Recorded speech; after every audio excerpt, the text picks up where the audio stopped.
If you want to leave, turn your back on me, I'm powerless to stop you. But you'll be making a grave mistake.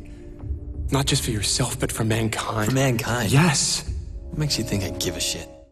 As both the first major new release of 2013, as well as the first entry in the vaunted Devil May Cry series in 5 years, it's fair to say that Capcom has a lot riding on its new franchise reboot, DmC. And while much has been made on the internet of Dante's reimagined character, I'm pleased to say that this game succeeds in offering the same kind of frenzied, creative, combo-focused action that the series is known for.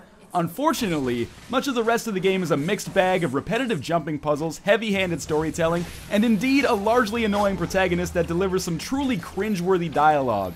All of this adds up to create an experience that is genuinely really enjoyable when you're engaged in combat, but sadly offers too little of that overall to be easy to recommend. You want to kill me? You can't kill me! I'm 1,200 years old! You don't look a day over 12,000. Fuck you! Fuck you! Fuck you!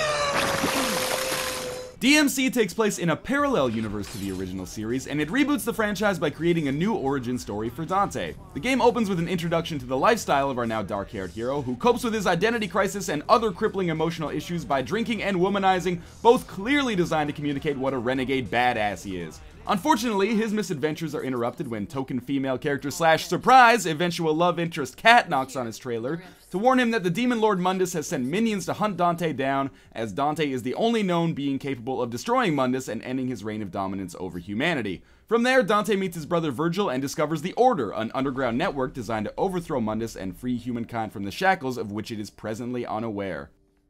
Although the story itself isn't terrible, the way it's actually told is oftentimes really exhausting. Action is constantly broken up by overlong cutscenes that feature truly tedious exchanges of dialogue between characters that quite frankly aren't all that interesting. Kat's the most interesting character in the bunch, but she's still fairly flat, and the fact that she's found frequently bending over in her low-cut top and short shorts just reeks of unnecessary fan service. Virgil is mostly tolerable, playing the Morpheus-type mentor here, but unfortunately the real problem here is Dante. I couldn't care less about the aesthetic changes to this character's looks, but most of his dialogue makes him out to be a juvenile and insufferable brat. It'll kill you. Draw attention. I get that there's a thin line between making a character a badass and simply making them unlikable, but Dante goes so far off that deep end with unfunny one-liners, crass taunts, and why should I care about anything type whining that by the end of the game I mostly just wanted him to shut up. However, most people are drawn into the Devil May Cry series by its fast-paced and combo-focused combat, and it's nice to see that this action makes up the foundation of the game and that it's still really fun. Dante starts with only his sword and dual pistols, but even with this limited arsenal, it's easy to come up with creative ways to dispatch groups of enemies on the fly while still keeping your combo up and racking up high scores. As you progress through the game, you'll unlock a variety of other weapons like demonic gauntlets and an angelic scythe, as well as a variety of different guns including a shotgun and a remotely detonated grenade launcher. All of these weapons are held simultaneously, and you can switch your loadout instantly using the D-pad, so it's possible and indeed sometimes even required to use all of the weapons at your disposal to deal with the increasingly difficult waves of demons you'll be faced with. Weapons and even Dante himself can be upgraded with new and stronger abilities throughout the game using demonic orbs you collect in each level.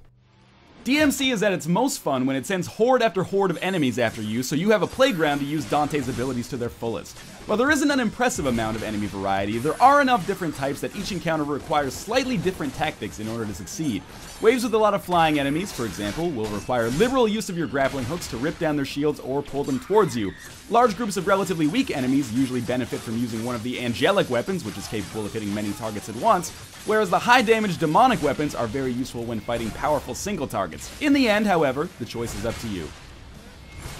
In fact, the only major complaint I have about the combat is that there's not nearly enough of it. The game is constantly breaking up its action sequences with overlong cutscenes and a truly staggering amount of jumping puzzles where you have to use Dante's hookshots to traverse the myriad aerial debris that litters almost every single level. Although these sections start out being sort of fun, by the end of the game I had been so inundated with them that I just wanted them to be over so I could get back to the killing. The fact that the game is constantly forcing you to do things other than just cutting demons in half with an axe and shooting them in the face with a shotgun is perhaps an admirable attempt at creating a game with some unexpected variety, but in my experience it killed a lot of the game's momentum and made the experience much less enjoyable than it could have been.